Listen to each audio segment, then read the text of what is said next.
Alpha more. Mga 1 minutes.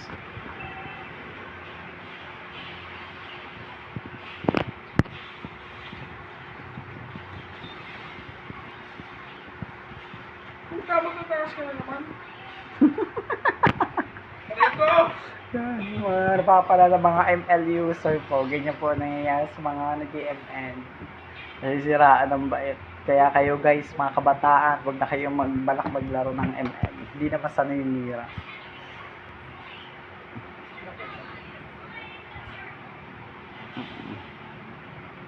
Hindi ako Bisaya at hindi rin ako Tagalog, pero para sa akin walang binatbat ang mga Tagalog sa mga Bisaya.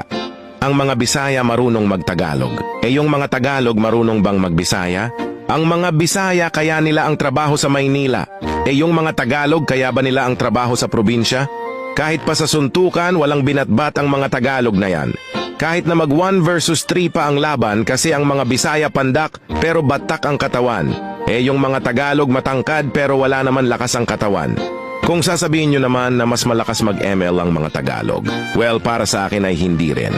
Malakas ba yung maghapon kang nakahilata kakalaro ng ML? Malakas ba yung pag inutusan ka ng magulang mo nagagalit ka kasi nag-EML ka? Malakas ba yung ginawa mo ng trabaho ang ML pero hindi ka naman sumasahod ng pera? Hindi nila kinalakas yan. Alam nyo kung ano ang tunay na malakas? Ang tunay na malakas yung nakapag-mythical honor ka kahit na hindi ka palamunin sa bahay. Yan ang tunay na malakas. Kaysa naman sa nakapagpa-mythical, immortal ka, pero puro naman dabog at reklamo ang ambag mo sa bahay.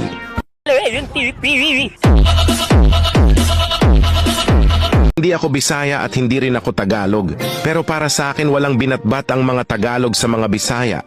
Ang mga Bisaya marunong magtagalog. Yung mga Tagalog marunong bang magbisaya? Ang mga Bisaya kaya nila ang trabaho sa Maynila. Yung mga Tagalog kaya ba nila ang trabaho sa probinsya? Kahit pa sa suntukan, walang binatbat ang mga Tagalog na yan.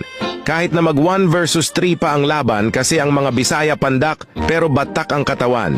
Yung mga Tagalog matangkad pero wala naman lakas ang katawan. Kung sasabihin nyo naman na mas malakas mag-ML ang mga Tagalog, well, para sa akin ay hindi rin.